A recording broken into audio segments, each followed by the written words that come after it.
Hey guys, and welcome to Lex's World. Has marijuana gotten more potent over the last 30 years? Lots of people argue about that question passionately.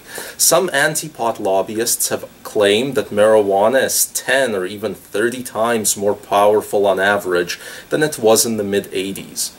Those guys are manipulating the stats. Some cannabis consumers, on the other hand, claim that marijuana potency has stayed exactly the same over the last 30 years. Those consumers haven't done any actual research and are usually relying on their own decades-old perceptions.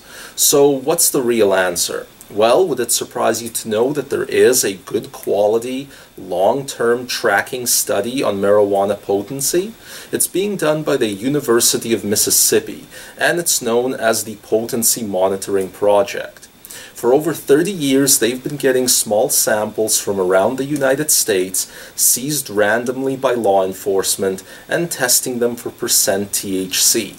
When the US government wants potency numbers in congressional hearings, they tend to default to this source.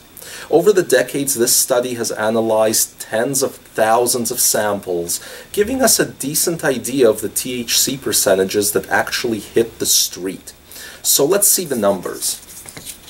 This right here is a chart showing 1985 to 2013 and shows the average percentage of THC samples each year.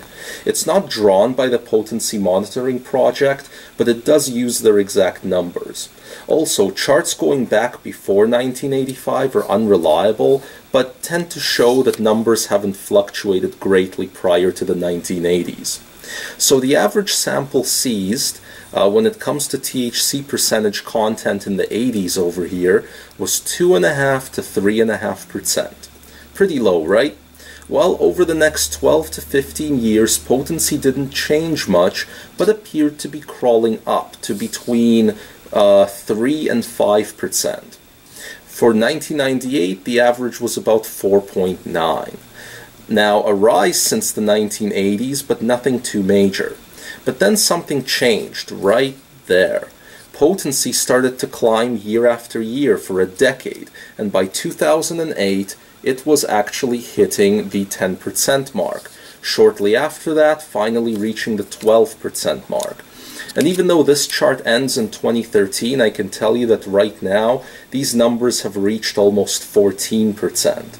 Now, this is not a times 30 increase, but a rise for sure. Overall, in the last 30 years, the concentration of psychoactive ingredient of cannabis, the THC, went up fourfold, roughly. Now, note the area right here, 1998 to 2001. Something changed right here, and it was something big. Now, what was it? As far as I'm concerned, it was the internet and the medical growing community. See, the community went from being isolated pockets of recreational growers to worldwide communication networks where growers and smokers shared knowledge, best practices, and tips. If you just look at this show and the episode topics, none of that information was available for the taking before. Huge companies sprang up online, and year after year they've been providing better and better gear, seeds, and nutrients. Growing changed. Seed breeding became a real industry. Now, I know I'm losing some of you. Some of you are saying, but Lex, what about all the seeds that advertise 20% THC or more? There seem to be tons of those, so why all this 12% average? Well, here's where we get into some truth in advertising. Yes, seed breeders advertise high percentage figures for many strains. Hell, I used to see advertisements for 20% THC back in 2010. But results vary. What they don't actually tell you is that you'll only achieve those 20% numbers under perfect conditions, with expert knowledge and top-of-the-line equipment. Most of the weed floating around isn't grown under laboratory standards. A very small handful of growers can produce real, true strain potencies just like the breeders advertise. So in other words, that 20% THC strain is really just a 10% THC strain by the time you harvest it. That said, the best horticulturists in the world, using the best engineered strains in the world, have achieved figures of over 30% THC. Meanwhile, mass-produced weed from Mexico is often below 5% even today, just to show you how much circumstances and quality matter.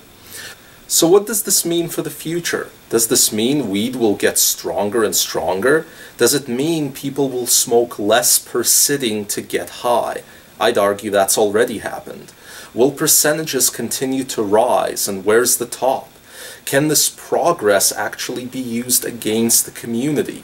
I'll let you guys discuss that, because that's where the real debate really lies. Well guys, that's the show. If you liked it, be sure to hit the subscribe button and the like button below. We'll see you next time on Lex's World.